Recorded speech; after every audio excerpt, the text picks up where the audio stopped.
তো গাইস, আমি একটি ভুতুড়ে সিরিজ শুরু করেছি যার নাম আফরান আলী। শুরু করেছি বললে ভুল হবে, আমি শুরু করেও ফেলেছি। এটি হলো এই গল্পটির পার্ট 1, মানে পর্ব 1।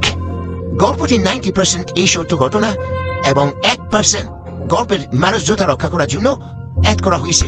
তো বেশি কথা না বাড়িয়ে এখনই শুরু করা যাক আমাদের আজকের গল্প। একটি ছোট্ট গ্রামে, যেখানে একসময় জাঁকজমকপূর্ণ জমিদার বাড়ি ছিল, সেই বাড়িটি এখন মৃত্যুর বাড়ি নামে পরিচিত।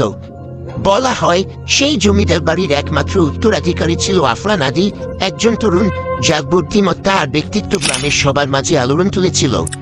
কিন্তু আগের জীবন ছিল রহস্যময়।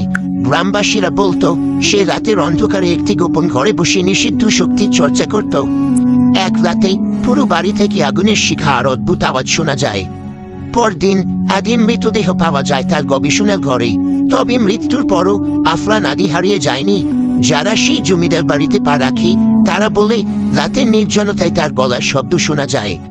কেউ কেউ বলে তার চোখ দুটো এক অদ্ভুত লাল আলোতে জ্বলে। এখান থেকেই গল্পটি শুরু। ইতিশা নামের একজন কৌতূহলী মেয়ে, সে মনে করে যে আফরান আলী গল্পটি একটি বানোয়াট এবং সে কৌতূহলবশত সেই বাড়িতে যায়। সন্ধ্যার পর বাড়ির ভেতরে ঢোকার সঙ্গে সঙ্গে দরজা যেন আপনা থেকেই বন্ধ হয়ে যায়। ঈশিতা তার টর্চ লাইট জ্বালিয়ে এগোতে থাকে।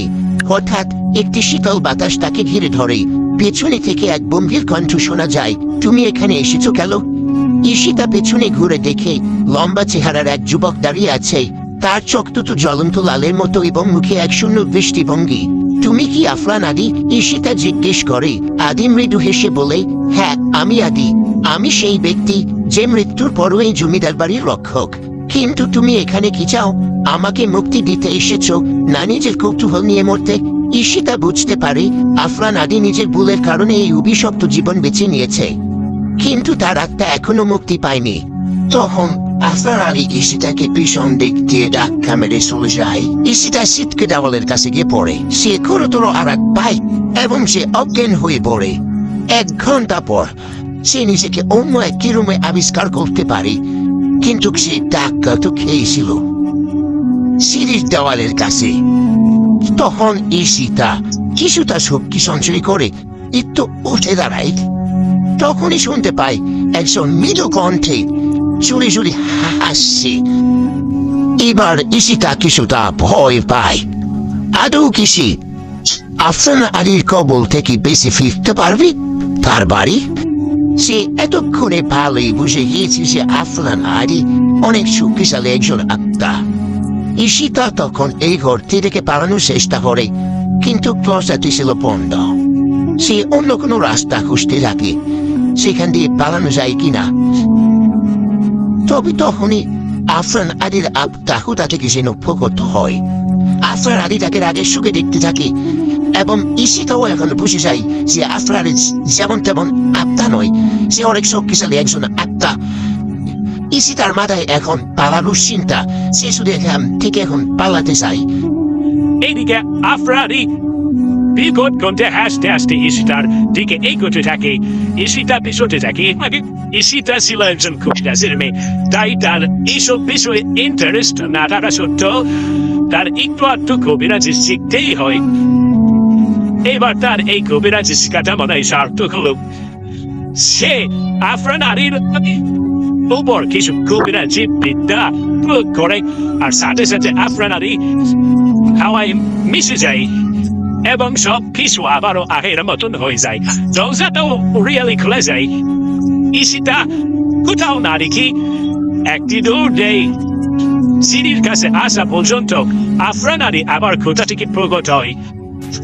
এবার আর ঈশিতাকে সে কোনো সুযোগ দেয় না, সোজা তার উপর হামলা হলে বসে। আসলে আফরান আলী একজন খুবই শক্তিশালী আত্মা। গ্রামের বড় বড় কবিরাজটাও তার এখানে আসতে চায় না, এমনকি ঈশার বাবাও না, ঈশিতার বাবাও না। এদিকে রাত 10টা বেজে গেল। গ্রামে এত রাত্রি করে কোনো ছেলে বাড়ি ফিরে না। আর সেদিকে ঈশিতাটা একজন মেয়ে, তারপরও তার এত দেরি হচ্ছে কেন? তার বাবা অনেক চিন্তায় পড়ে যায় এবং সে গ্রাম তন্ন ফন্ন করে খুঁজতে থাকে। তার মাথায় আসে যে জমিদার বাড়ির দিকে গেলে কি হয়, হয়তো সে সেখানেও যেতে পারে।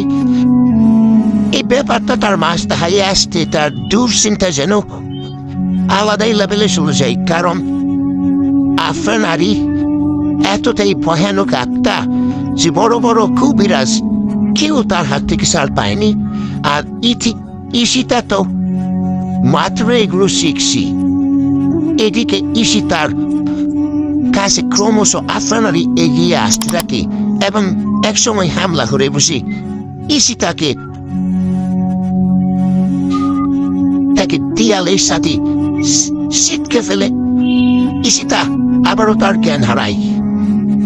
এবার জ্ঞান ফিরে তার নিজের বাড়িতেই। তার বাবা বলে তাকে অজ্ঞান অবস্থায় সেখানে পাওয়া যায়। তার বাবার সাথে কিছু গ্রামবাসীও ছিল। ঈশিতা সেই থেকে প্রতিজ্ঞা করে সে আফরান আলীর আত্মাকে সে মুক্তি দেবেই। এবার তার এইসব আধ্যাত্মিক বিষয়ে আগ্রহতা আরো বেড়ে যায়। ঈশিতা একসময় এইসব শিখতে চাইতো না, কিন্তু এখন তার এইসব বিষয়ে আগ্রহ বেড়ে যায়। অসুস্থতার মধ্যেই তার বাবার কাছ থেকে সে এগুলো শিখতে থাকে। হয়তো সেই খুবই তাড়াতাড়ি সুস্থ হয়ে যেতে পারে, আর পরে তান্ত্রিক বিদ্যাটা শিখেও যেতে পারে। গল্পের শেষ কিভাবে হবে? এক, ঈশিতা কি তার মন্ত্রপাঠের মাধ্যমে আফরান আদির আত্মাকে মুক্ত করবে? দুই, নাকি আফরান আদি তাকে নিজের অভিশপ্ত জীবনে টেনে নেবে? এই গল্পের রহস্য আরো গভীর হতে পারে আফরান আদির অতীত নিয়ে। তাই যদি তোমাদের এই গল্পের দ্বিতীয় পর্ব চাই তাহলে কমেন্ট করো। খুব শীঘ্রই আমি দ্বিতীয় পর্ব নিয়ে আসবো।